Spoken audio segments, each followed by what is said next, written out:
શું આપ જાણો છો કે જન્માષ્ટમીના દિવસે ભગવાન શ્રી કૃષ્ણને ધરાવવામાં આવતા પ્રસાદ એટલે કે પંજરીને આયુર્વેદ રીતે પણ ખૂબ મહત્વનું માનવામાં આવે છે. જન્માષ્ટમીના દિવસે ભગવાન શ્રી કૃષ્ણના જન્મોત્સવ બાદ તેમજ બીજા દિવસે એટલે કે પારણા નોમના દિવસે ભક્તોમાં પંજરીને પ્રસાદ રૂપે વહેંચવામાં આવે છે. આ પ્રસાદની પાછળ આયુર્વેદનું સ્વાસ્થ્ય વિજ્ઞાન પણ જોડાયેલું છે. પંજરી બનાવવાની પદ્ધતિ તમને કેપ્શનમાં આપેલી જ છે, જે આપ પછીથી નોંધી શકો છો. પંજરી એ જીરું, વરિયાળી, ધાણા, સૂંઠ અને ખડી સાકર એમ 5 પ્રકારના તત્વોથી બનતું હોવાથી તેને પંચાજીરી એવું નામ આપવામાં આવ્યું હતું, જે પાછળથી અપભ્રંશ થઈને પંજરીના નામથી પ્રચલિત બન્યું છે. જોકે જન્માષ્ટમી વખતે બનતા આ પ્રસાદમાં જીરું નાખવામાં નથી આવતું અને એ સિવાય તેમાં મખાના, વરિયાળી, કિસમિસ, બદામ, ટોપરું જેવા અસંખ્ય દ્રવ્યો પણ નાખવામાં આવે છે.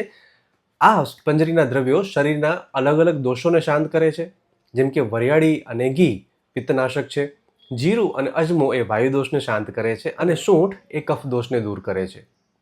આ સાથે ખડી સાકર, મખાના, ઘી વગેરે દ્રવ્યો બળ આપનાર છે. આ પંજરી પાચન તંત્રને પણ મજબૂત કરીને દોષોને સંતુલિત પણ કરે છે અને શરીરને સારી તાકાત આપે છે. અને આયુર્વેદના નિયમ અનુસાર જો તમારા દોષ સંતુલિત છે અને તમારા શરીરમાં બળ સારું છે તો તમને રોગ જલ્દી થતો નથી. અને તેથી ચોમાસામાં થતા દોષ પ્રકોપથી આ પંજરીના સેવનથી બચી શકાય છે. આ રીતે પંજરીનો પ્રસાદ એ આયુર્વેદિક ગુણ ધરાવે છે, સ્વાસ્થ્યવર્ધકની સાથે સાથે બળ આપનાર બળવર્ધક પણ છે. પણ હા, જો તમારી પાચન શક્તિ નબળી રહેતી હોય તો પંજરીમાં મખાના, બદામ જેવા પચવામાં ભારે ખોરાક ઓછા નાખવા અને એને માત્ર ધાણા, જીરું, અજમો, ખડી સાકર અને ઘી એમ આ 5 દ્રવ્યોથી જ બનાવવું.